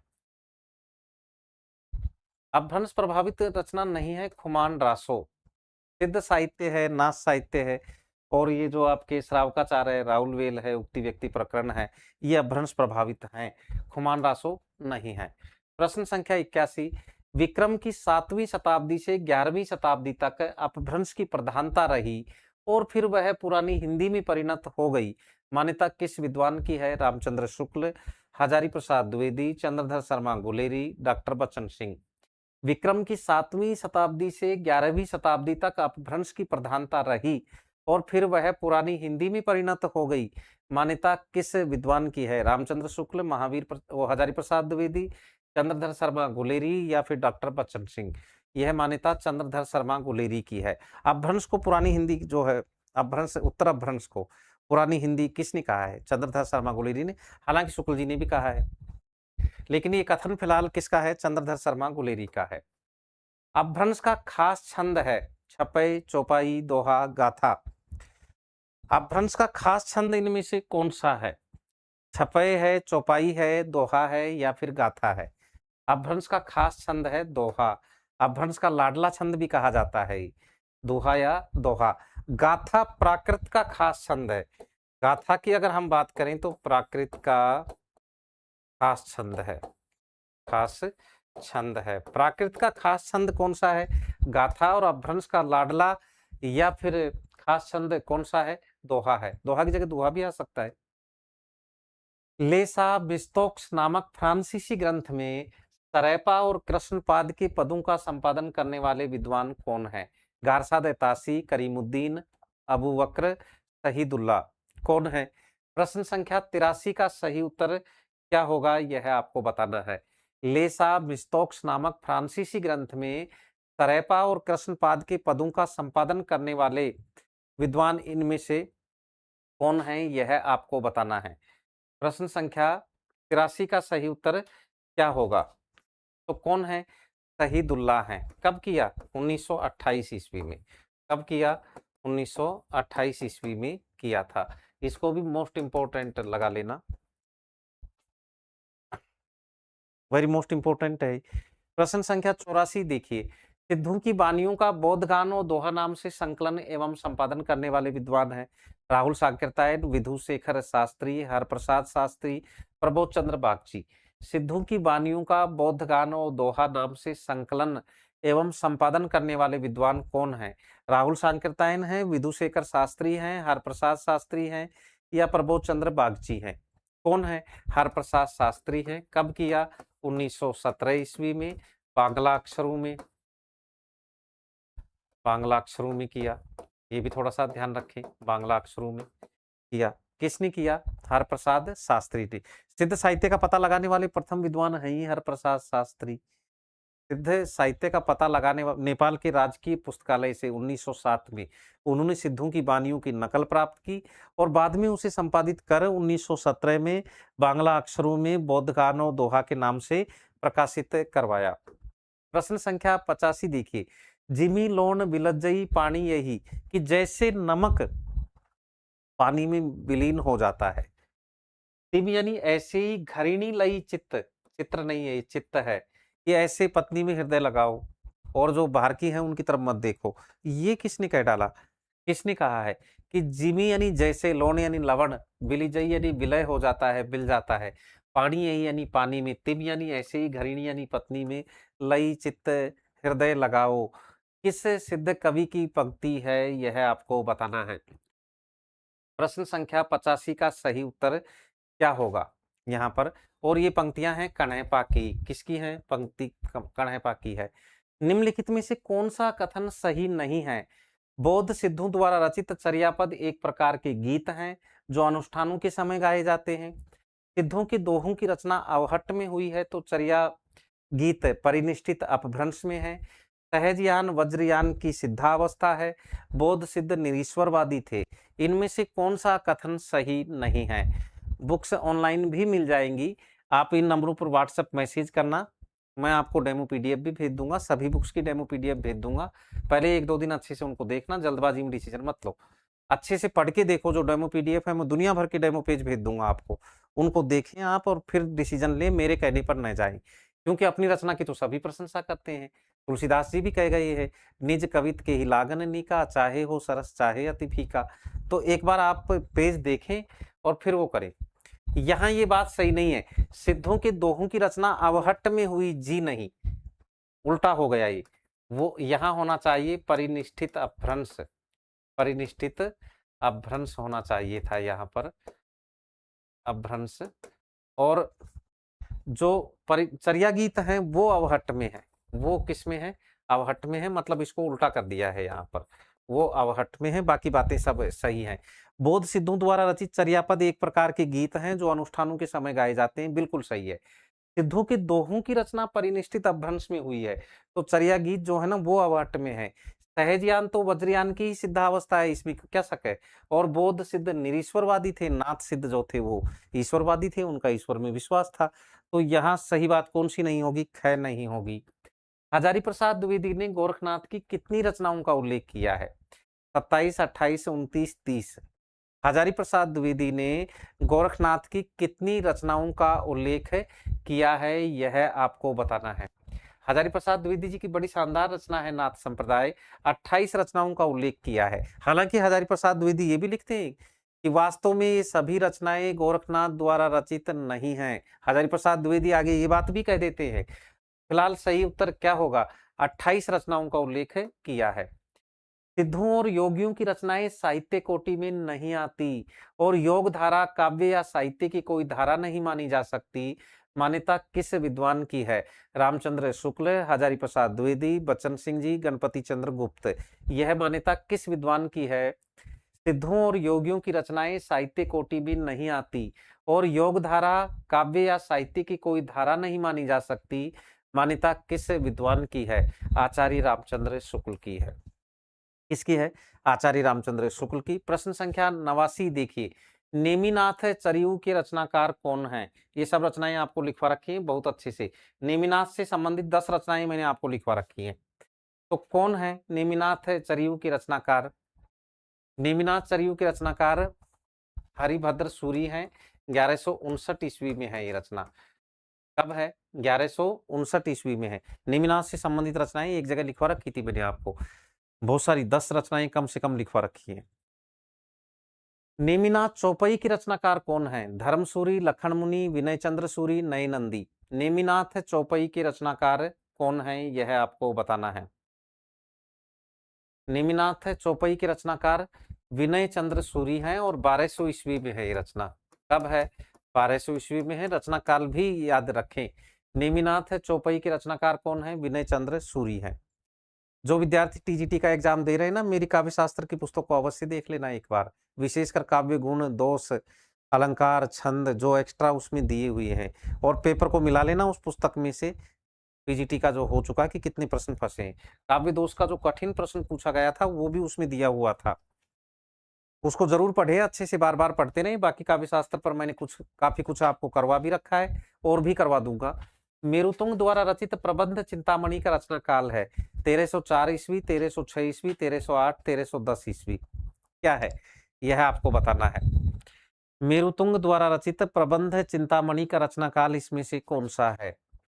तो सी कैसे हो जाएगा यार, 1304 ईस्वी है, लिखवा तो रखा है 1304 ईस्वी है, ए होगा, लिखवाया हुआ है ये तो। प्रश्न संख्या 92 देखिए, यह एक राजनीतिक महाकाव्य है और दूसरे शब्दों में राजनीति की महाकाव्यात्मक त्रासदी है। पृथ्वीराज रासो के संबंध में ये कथन किस विद्वान का है, रामचंद्र शुक्ल, हजारी प्रसाद द्विवेदी, डॉक्टर बच्चन सिंह जी, नामवर सिंह जी। आज की जो ये प्रश्नोत्री है इसमें शुक्ल जी भी हैं, इसमें बच्चन सिंह जी भी हैं, इसमें डॉक्टर नागेंद्र भी हैं। 3 पुस्तकों को ही मैंने आधार बनाया है और अपने नोट्स में है ही, उससे बाहर तो कुछ नहीं है। उसमें तो बहुत सारे विद्वान बैठे हुए हैं आपके नोट्स में। तो ये कथन किनका है, बच्चन सिंह जी का है। प्रश्न संख्या 93 देखिए, उक्ति धर्म विशालस्य राजनीति नवरसम सट भाषा पुराणम च कुरानम कथितम मया। किस रचनाकार की उक्ति है, अब्दुल रहमान, अमीर खुसरो, चंद जगनिक। आदिकाल की जितनी भी काव्य पंक्तियां थी वो इस प्रश्नोत्तरी में आ गई है मोस्टली। काव्य पंक्तियां अगर पूछी जाएंगी तो भी प्रश्न बाहर नहीं जाएगा, रचनाएं पूछी जाएंगी तो भी प्रश्न बाहर नहीं जाएगा। और इसी लेवल की प्रश्नोत्तरी मैं आपको भक्ति काल पर भी करवा दूंगा, लेकिन वहां प्रश्न थोड़े से ज्यादा होंगे। वहां 100 प्रश्नों में काम नहीं चलने वाला, वहां मुझे 200-250 प्रश्न करवाने पड़ेंगे। फिलहाल ये पंक्तियां किसकी हैं? चंद बरदाई की हैं। किसकी हैं? चंद बरदाई की हैं। प्रश्न संख्या 94 देखिए, सदा तरैया न वन फूले यारो सदा न सावन होई, स्वर्ग मडैया सब काहू को यारो सदा न जीवई कोई। किस रचनाकार की पंक्तियां हैं? किस रचना की पंक्तियां हैं? नूह सिफर, संदेश रासक, परमाल रासो, राउल वेल। किस रचना की पंक्तियां हैं? ये परमाल रासो की पंक्तियां हैं। प्रश्न संख्या 95 देखिए, प्राकृत पेंगलम में हमीर से संबद्ध कितने छंद मिले हैं? 8, 9, 10, 11 कितने मिले हैं? और उन छंदों के आधार पर बच्चन सिंह जी ने ये भी कहा है कि प्राकृत पेंगलम में मिले ये कुंडलिनी छंद यदि सारंगधर के हैं तो उन्हें कुंडलिनी छंद का प्रथम प्रयोक्ता मानना होगा। तो 8 मिले हैं। कितने मिले हैं? 8 मिले हैं। विद्यापति को हिंदी का जातीय कवि किसने कहा है? राहुल सांकृत्यायन ने, डॉक्टर नगेंद्र ने या बच्चन सिंह जी ने?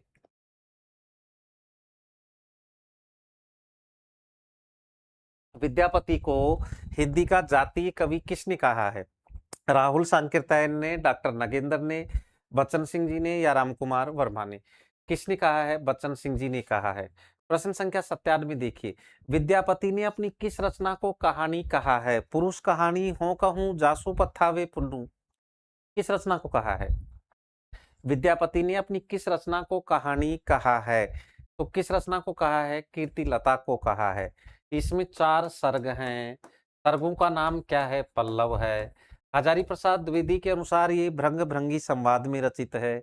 कीर्ति सिंह की वीरता और उदारता का वर्णन है। गद्य पद्य मिश्रित चंपू रचना भी है।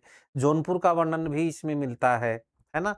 और इसी रचना की पंक्तियां ये भी हैं कि कौन सी? देसिल बैना सब जन मिठा ते तैसन जंपो अब हट्टा, वो भी इसी रचना की है। इसी रचना में विद्यापति ने स्वयं को कीर्ति सिंह का खेलन कवि भी कहा है। कीर्ति पताका में शिव सिंह की वीरता और उदारता का चित्रण है। ठीक है। कौन सी पंक्ति अमीर खुसरो की नहीं है? अमीर खुसरो की जितनी भी पंक्तियां यहाँ पर लिखवाई है ये चारों ही पंक्तियां मोस्ट इंपोर्टेंट है, ये मान लीजिए आप। अगर ये प्रश्न ऐसे नहीं आता है कोई बात नहीं, लेकिन पंक्ति देकर जरूर पूछ सकता है कि ये पंक्तियां किसकी हैं। तो कौन सी पंक्ति अमीर खुसरो की नहीं है? चूमन तूतिये हिंदम अर रात पुरसी, सदन सकारे जाएंगे नैन मरेंगे रोई, जे हाल मिस्किन मकुन तगा फुल दुराई नैना बनाई बतिया, भला हुआ जो बहिनी मारा महरा कंतु। अरे भला हुआ जो बहिनी मारा महरा कंतु, जे भग देखिए लज्जी जी सब वैंसी ने जे भग्गा घर इंतु। ये तो अच्छा हुआ कि ये बहन मेरा पति युद्ध भूमि में मारा गया। अगर वो भागा हुआ घर आता तो मैं अपनी हम उम्र सखियों में लज्जित होती। ये तो हेमचंद्र की पंक्तियां हैं। किनकी पंक्तियां हैं? हेमचंद्र की पंक्तियां हैं। किसकी है? हेमचंद्र। भला हुआ जो बहिनी मारिया मारा कंतु, लज्जे जी सम वैंसी ने जे भगा घर इंतु। तो किसकी है? हेमचंद्र की है ये पंक्ति। बाकी ये सब पंक्तियां किसकी? अमीर खुसरो की हैं। और ये वेरी मोस्ट इंपोर्टेंट पंक्तियां हैं, पहले भी पूछी जाती रही हैं किसी न किसी एग्जाम में, आगे भी पूछी जाती रहेंगी। प्रश्न संख्या 99 देखिए, मैथिली का आद्य गद्य ग्रंथ है खालिक बारी, वर्ण रत्नाकर, कोलय माला कथा, कुमारपाल प्रतिबोध। अरे इनमें से एक ही तो रचना ऐसी है जो मैथिली में है, बाकी तो मैथिली में है ही नहीं। बताओ देख कौन सी है? एक ही तो रचना ऐसी है इनमें जो मैथिली में है, और आप आसानी से बता देंगे। मैथिली का आद्य गद्य ग्रंथ है कौन सा है इनमें से? यह आपको बताना है। तो वो कौन सा है? वर्ण रत्नाकर है, ज्योतिरीश्वर ठाकुर। और किसने कहा है ये आद्य गद्य ग्रंथ? इसको किसने कहा? बच्चन सिंह जी ने कहा है। प्रश्न संख्या 100 देखिए, आचार्य रामचंद्र शुक्ल ने किस रचना से अपभ्रंश रचनाओं की परंपरा की समाप्ति मानी है? कीर्तिलता से, खुमान रासों से, हमीर रासों से, प्रबंध चिंतामणि से। आचार्य रामचंद्र शुक्ल ने इनमें से किस रचना से अपभ्रंश रचनाओं की परंपरा की समाप्ति मानी है? तो किस रचना से मानी है? हमीर रासों से मानी है। अब जो ऑफलाइन के विद्यार्थी हैं जो डेली टेस्ट देने आते हैं 6 से 8 बजे, वो अच्छे से ध्यान दें। हम गद्य साहित्य पर भी प्रश्नोत्तरी कर रहे हैं। देखो हमने आदिकाल से लेकर आधुनिक काल तक प्रश्नोत्तरियां कर ली थी, बीच बीच में मैं फिर से भी करवा रहा हूँ। कर ली थी कि नहीं? आदिकाल पर, भक्तिकाल पर, रीतिकाल पर, भारतीय युग, द्विवेदी युग, छायावाद, प्रगतिवाद, प्रयोगवाद, नई कविता, इन सब पर हम कर चुके हैं। गद्य साहित्य पर प्रश्नोत्तरियां हम देख रहे थे। गद्य साहित्य में नाटक पर हो चुकी है, कहानी पर हो चुकी है, उपन्यास पर हो चुकी है। कल की जो प्रश्नोत्तरी रहेगी वो निबंध विधा पर रहेगी। कल की प्रश्नोत्तरी किस विधा पर रहेगी? निबंध विधा पर रहेगी। प्रत्येक विधा पर मैं अलग अलग प्रश्नोत्तरियां करवाऊंगा। तो जो कल की प्रश्नोत्तरी रहेगी वो किस पर रहेगी? निबंध विधा पर। फिर बीच में मैं करवाऊंगा भक्तिकाल पर। फिर निबंध विधा के बाद में जो छोटी रचनाएं इस एग्जाम में पीजीटी में ज्यादा पूछी गई थी, जीवनी और आत्मकथाएं, संस्मरण, रिपोर्टाज, रेखा चित्र, इन पर रहेंगी। और बीच बीच में फिर मैं इन पर भी करवाता रहूंगा, हिंदी साहित्य के इतिहास पर भी, और साथ ही काव्य शास्त्र पर भी होती रहेंगी। तो आज के लिए इतना ही। सबको शुभ रात्रि। धन्यवाद।